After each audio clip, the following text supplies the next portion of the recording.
Lokuta ekangi yo mukunai. Lokuta na yo ebimi na posai. Bobima na bitonga na bango. Bobima na bitonga na bango. Nzamba fungola bino miso bomona bazana maseke na mikila bazo mema bino na lifelo termini sa vi na bango na satana. Bobima na bitonga na bango. Bien-aimé dans le Seigneur libota na nzambe bato Yesu akufela bandeko ya biso. Bien-aimé nzambe apambola bino bisika loso bino bozwami au nom de Jésus-Christ. Bien-aimé, shalom. Quelle grâce, quelle joie immense tant que tu as de la part du Seigneur. Bo tu as ko luka bande ko na biso. Oyo bakangami na maboka ba faux serviteur de Dieu. Oyo bakangami na maboka ba musicien mokili. Oyo bakangami na maboka ba faux politicien. Bien-aimé dans le Seigneur bazana pona ko détruire ba vie na bino. Bazana po ba komisa bino ba fana kwiti na bango. Bazana po ba mema bino na lifelo terminis ya vie na bango na satana. Ndenge tu mi na nzembo.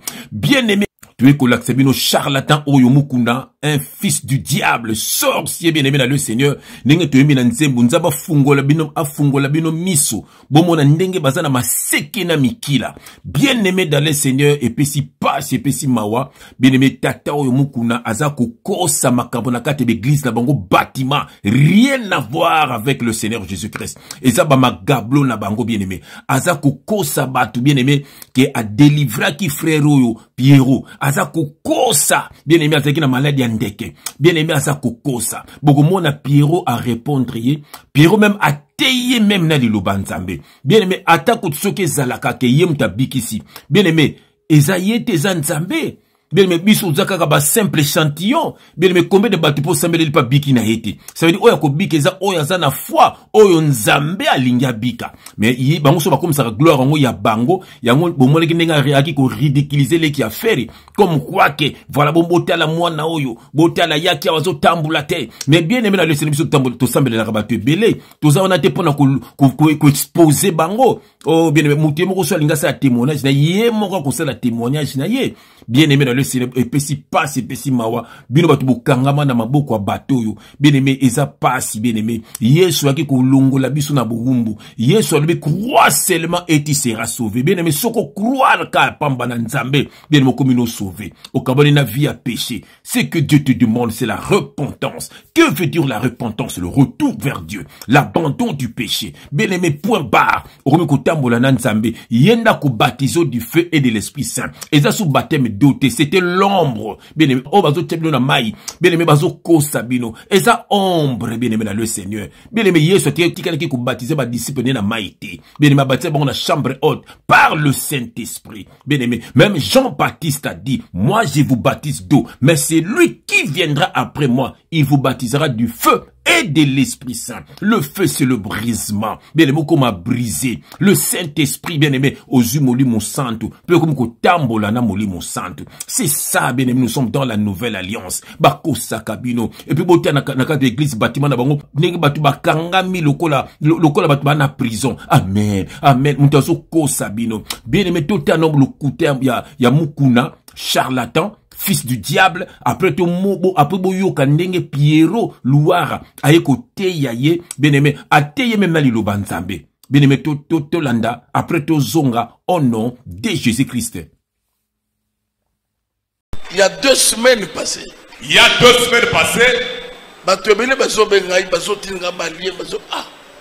Mais, journaliste oiseau finga yo faux pasteur. Il y a des gens qui m'appellent, qui m'envoient des messages, mais ces journalistes qui t'appellent faux pasteur, tu lui as fait quoi?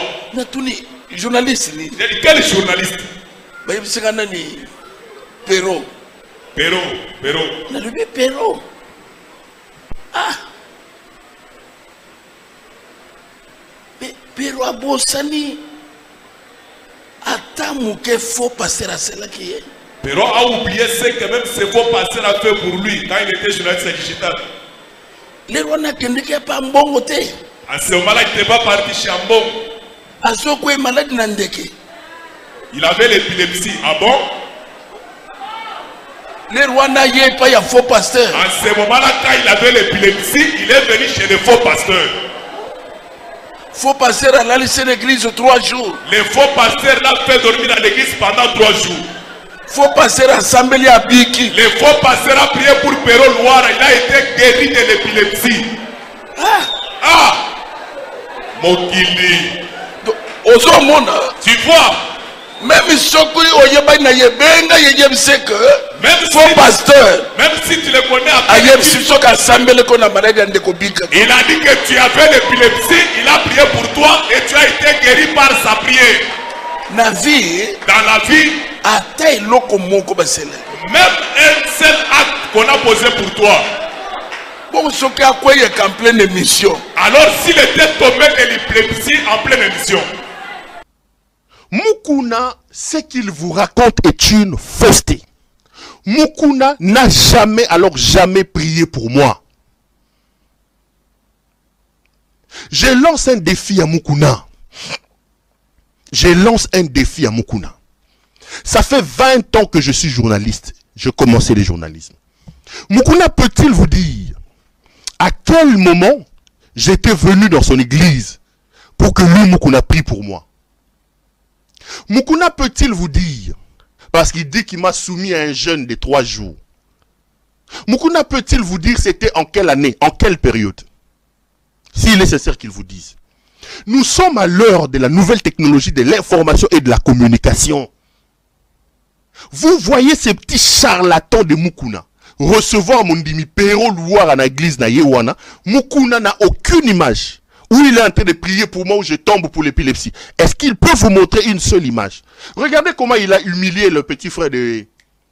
Le musicien, comment il s'appelle? De Ferré. Vous avez vu comment il a humilié ces garçons? Bouyanaye wa Bouyanaye. Zambi nabino ali makas. Moi nous bali yo ya kiasa iku bela. Atelu makate. Allez. Tu zuye, tu sambili. Boyeyo. Pourquoi Mukuna ne pouvait-il pas faire ça avec moi? Mukuna a des caméras. Il a même eu une chaîne de télévision chez lui. Est-ce qu'il peut vous montrer une image? Les amis, là, vous venez de suivre le charlatan, le petit charlatan Mukuna. Qu'est-ce qu'il dit? Mukuna dit que moi, je dois être reconnaissant parce que j'ai souffert de l'épilepsie et que lui, Mukuna, m'aurait délivré. Il m'a demandé de rester 3 jours dans son église. Et après, il m'aurait délivré. D'emblée, je voudrais vous dire que c'est faux. C'est faux et c'est faux. Mukuna ne m'a jamais délivré dans son église. Il n'a pas prié pour moi. Mais je prends d'abord, avant d'entrer en profondeur, de vous dire la vérité. Je voudrais être un peu pédagogue. Faisons un peu de la pédagogie. Je prends d'abord l'hypothèse où ce que Mukuna dit est vrai. C'est une hypothèse. La vérité est que c'est faux. Je vais vous démontrer. Je voudrais rester un peu... Tout ça là, un peu de pédagogie. Je prends l'hypothèse où ce que Mukuna dit est vrai. Qu'est-ce que Mukuna dit? Mukuna dit, il ne peut pas être reconnaissant. Est-ce que c'est Mukuna qui guérit les gens? Je ne comprends pas si c'est par envoûtement. Quelqu'un raconte des bêtises et des inepties dans une assemblée supposée être une assemblée de Dieu. Et je vois les gens dire Amen, Alléluia. Est-ce que Mukuna a-t-il le pouvoir de guérir quelqu'un? C'est Jésus qui guérit ou c'est Mukuna qui guérit? La Bible dit, vous le reconnaîtrez par leurs fruits. Nous sommes au temps de la fin. Au temps de la fin, les faux pasteurs vont chercher à attirer la gloire sur eux. Les églises deviennent des biens personnels, publics, et les églises ne sont plus des biens de Dieu. Quelqu'un qui dit qu'il est pasteur, il dit qu'il a guéri quelqu'un et il veut que cette personne-là lui soit redevable. Au lieu que la personne soit reconnaissant, redevable à Jésus qui l'aurait guéri par cette personne-là, lui, il veut se mettre à la place de Jésus en disant que je l'ai guéri de l'épilepsie. Premier élément. Dans l'hypothèse où ce que Mukuna dit est vrai, Mukuna est un faux pasteur.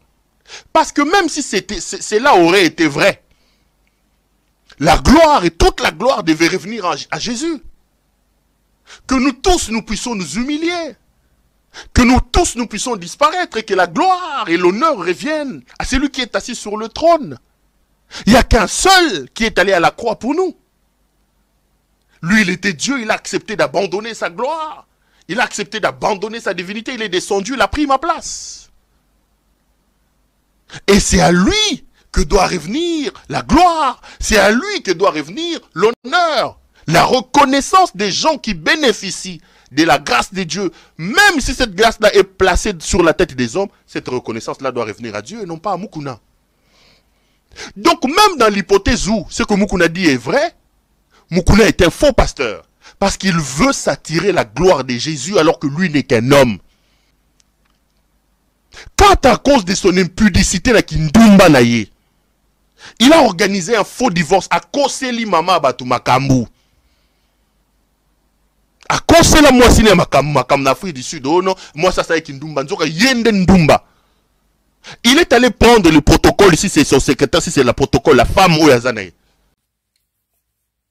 Bien-aimé, epesi passe, epesi mawa. Bomoni binomoko. Bien-aimé, bomoni binomoko lokuta. Lokuta ndenge tangiye. Ndenge bakosa kabino. Na bansenema ya lokuta. Bien-aimé, nzambe te mutatindi bato. Bien-aimé, na moni to bondela. Yambo de to paso la makomi. Au nom de Jésus-Christ. Éternel Dieu des armées, papa, merci. Ndengo zotele misabiso, papa, eza bitumba. Tongo midi poko ape buto. À chaque fois, soko pesi message. Toko ya kopesa. Toko banga bangote, papa. Ezala ba telemeli biso, ezala papa ba infiltré biso, ezala papa ba luki biso, ezala ba kangisi biso. Papa, nous allons parler tito kokufa pamba teza mission bantoma o bazaki liboso na biso ba boma bango pona vérité yango biso to loba kaka vérité po te bano bakabona na bato mabe pe na makambo mabe po te ba bikisa milimo na bango bana no baza na maboko ya ba faux serviteurs de Dieu, baza na maboko ya ba faux politiciens, baza na maboko ya ba faux musiciens o ba melaka makila ba païen. Papa na ba faux chantres, papa ils sont ensemble, papa bangonde bazana pona ko détruire bano ya yo et angozo tinda biso pona bano ya yo ba to yeso kofela ba ka son de la trompette ba kabona na bato ya mabe pena makambo ya mabe po te ba bikse milimo na bango. Papa na tiki message na maboko no papa délivre mon ya yo, que le Saint-Esprit parle pour l'édification de ton peuple. Au nom de Jésus-Christ, nous avons ainsi prié et nous disons Amen. Ah, bien aimé, Uzana adresse à bien. Ah, pembe na pembe. Vérité de very. Révélation de rêve uniquement pour na bateau yeso kufela. Belle monsieur qui so kufela yote. Au kangana l'église bâtiment. Baliako bambongo. Ba détruit vina yo. Okoma fana kwiti na bango. Bazu place à yesu na bomo ina yo. Et puis na souka okeli feno na bango. Triste. Oh, pas si bien-aimé. Bien-aimé dans le Seigneur, laisse-moi te dire, Hosanna balabala yesu, Hosanna adresse à bien. Ici, c'est ton frère. Le Père envoie ton frère. Va fungolo bongo. Ozasu bébé spirituel te. Obenga ba charlatan o te papa molimo. Père spirituel. Le Père spirituel est esprit. Et on va avoir un Père spirituel. Et c'est Dieu lui-même. Nous sommes tous des frères et sœurs dans le Seigneur. Bien-aimés dans le Seigneur. Au pasteur, au apôtre. Ezaba don, ezaba titre. Bien-aimés dans le Seigneur. Tikete nzamba pambolo nduguzeli bakuya kulandande kunayo. Bien-aimés, voilà. Alléluia. Bien-aimé dans le Seigneur, et puis si pas si bateau bino bokangama na bango, et puis si pas comme na bateau bazalaka ba esclave na kati église bâtiment oyo nzoka yesu sa biki sabiso albila ou 2 ou 3 sont ensemblés en mon nom, je suis au milieu d'eux. Bien-aimé, crois seulement et tu seras sauvé. Yona moi sinayo boza déjà mi balé. Yona moi sona bala no boza déjà équipe. Bien-aimé, une église est un bâtiment, une église c'est un peuple mis à part. Yeso oyo koza église na ye. Ça veut dire oyo koza peuple na ye. Bien-aimé, bala na nzambe, bien-aimé basangana eza na voiture, eza na ndako, eza la wapi ba na nzambe. Bien-aimé dans le Seigneur, ba bloko bozo mona oyo ba bâtiment oyo ba imiter d'église catholique. Église catholique yaga na Congo, bien-aimé na ko coloniser biso bien aimé dans le Seigneur. Ba kote ki ba kogo na biso ba sambela kana bango. À l'époque ba samba na bandako na bango na okena lupango nani ko sambela ba zomela bango nzambe. Ba kumisa bango nzambe. Bien aimé, siko bango ba ye na doctrine ya lukuta, ale ba toyo ba landele ka église catholique, bo mona me ba coutinho ba lataka me ba tojo lokola ba catholique wala. Bien ba zo ko sabino, ba ke kote na ba ke kote na kata ba secte ba juif. Bien aimé, voilà, ba na ba drapeau na bango ma seke makambo belé ba zo ko Sabino, au toke Israël, au toke Boye, bien-aimé, Yesu le qui leur vient, où il sera ni sur la montagne, ni à Jérusalem. Les vrais adorateurs adoreront le Père en esprit et en vérité. À Baki Salbi, et c'est cela, les adorateurs que le Père demande. Pourquoi bazoko Sabino? Bien-aimé, Tikanzamba, Pambolon de Gozuli, Bakou Yakulana de Konayo. Bien-aimé, tu retang verset dans ce liboso. Yo que l'autre retang, bien-aimé, je vais prendre mes lunettes pour n'attendre malamu.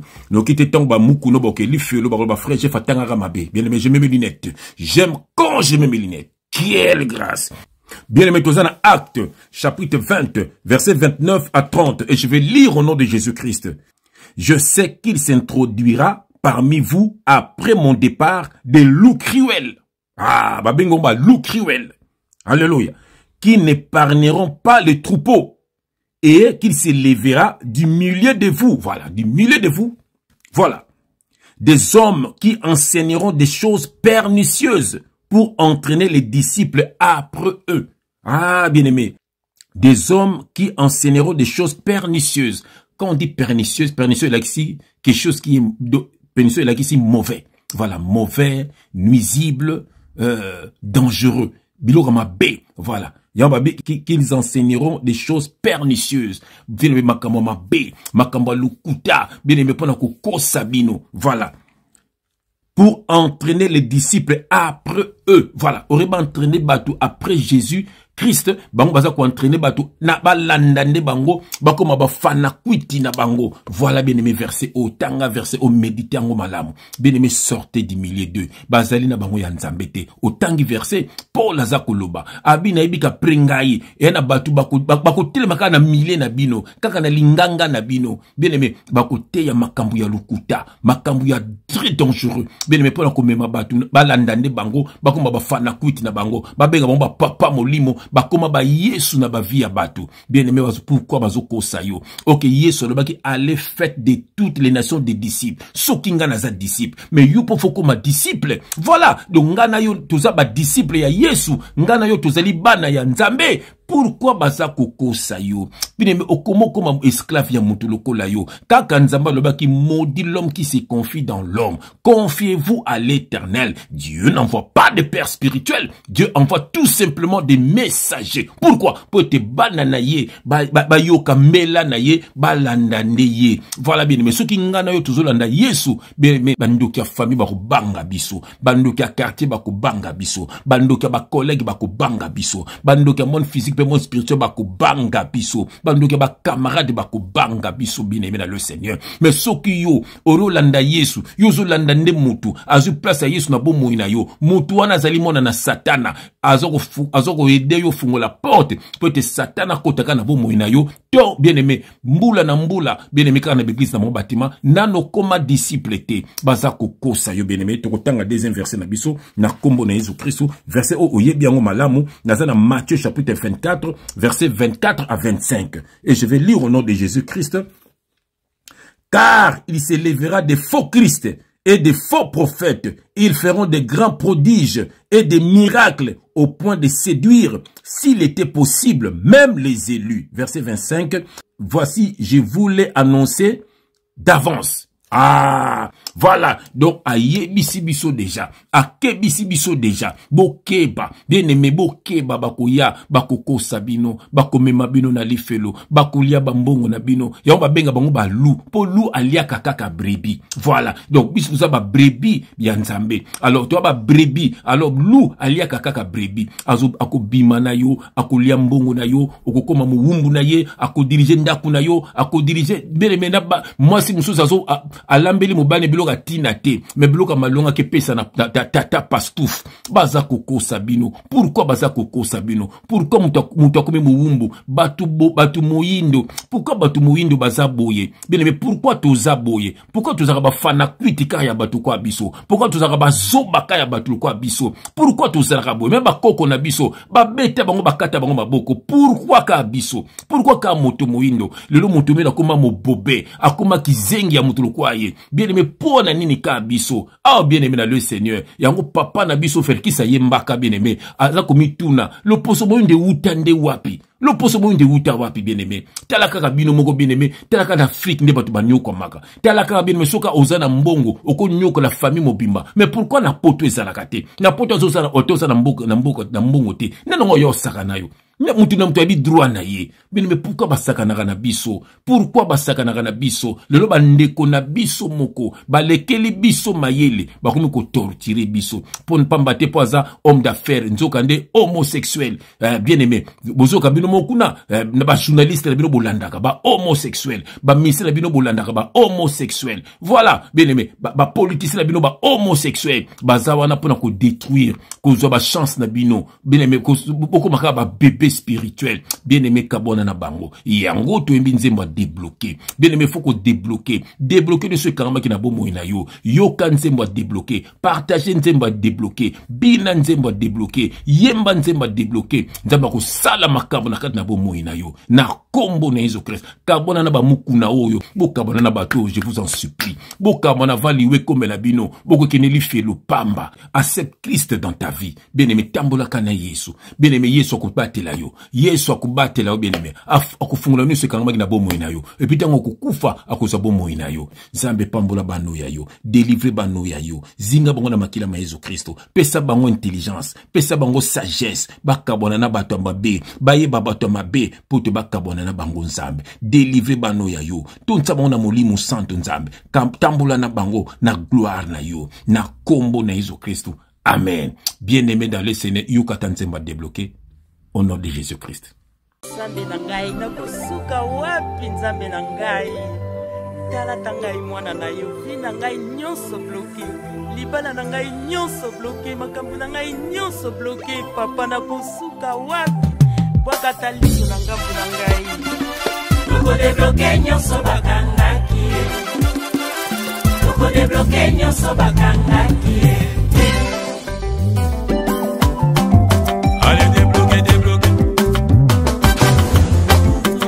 Sikana Yesu mawango akuluke vina yo bana satana bazebele biso na bango babundisa biso oh yo allez débloquer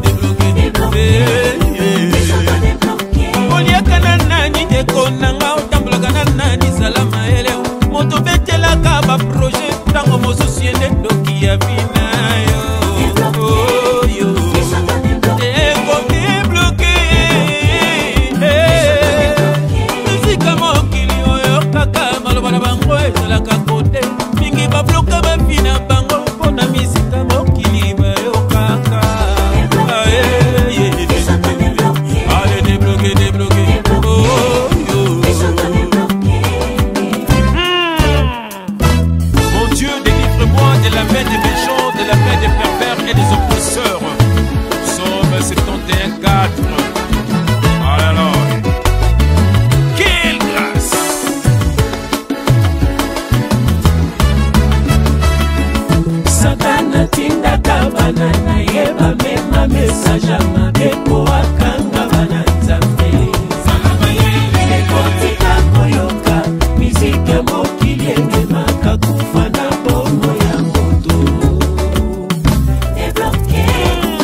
Que Dieu vous bénisse. Que Dieu vous visite. Au nom de Jésus-Christ. Amen. Quelle grâce.